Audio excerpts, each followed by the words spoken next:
ang paulit-ulit na paalala ng mga otoridad na huwag nang isama ang mga bata sa pista ng Poong Itim na Nazareno, marami pa rin ang hindi napigilang dalhin ang kanilang mga anak sa pamamanata. 14 na taon nang namamanata ang mag-asawang Jonel at Angie Palacio sa Itim na Nazareno. Hiling nila magkaroon na sana sila ng supling. 6 na taon na kasi silang mag-asawa pero hindi nabibiyayaan ng anak.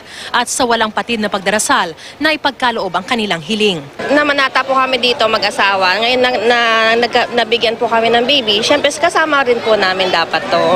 Ano yung pakiramdam nyo na parang sa loob ng 6 na taon hindi naman napagbibigyan yung hiling nyo? Okay lang po, masaya kasi yun po yung bigyan ng Diyos. Kumbaga timetable yan eh. Kung ito yung nakalaan talaga, binigay niya ngayong taon. Siyempre, kumbaga, kung ano yung bigay ng Panginoon, mag-aantay lang po tayo, wag lang tayo mainip. In God's perfect time. Tama po. Si Jeff Sosa dala rin ng anak na 3 taong gulang lang, pati ang bata nakayapak na rin sa kanyang pamamanata. Anong dahilan ninyo kung bakit sinama nyo na po siya? Kasi gumaling po siya sa mga sakit niya. Anong masasabi mo? Nakapaa ka? Okay lang? Okay lang. Ah? Okay lang. Para saan tong ginagawa mo? Bakit sa sakit? Hindi man isinama ni Gary Balein ang anak na 7 taong gulang ngayong araw, ipinagpapasalamat niya ang paggaling nito sa karamdaman. Inborn na bulang bituan niya. Bali, 2 years siyang nagsuffer sa ospital, 15 times na confine. Ngayon, nung inanong ko rito, naging okay na siya.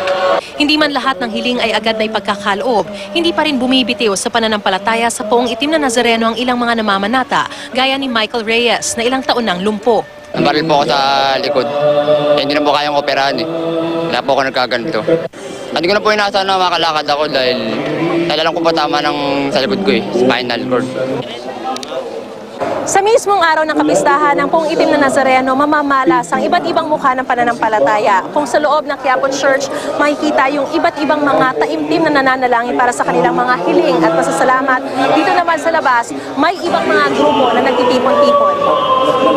Gaya ng grupong ito na nagdaos ng anilay espiritual na pagpapagaling sa mga may karamdaman.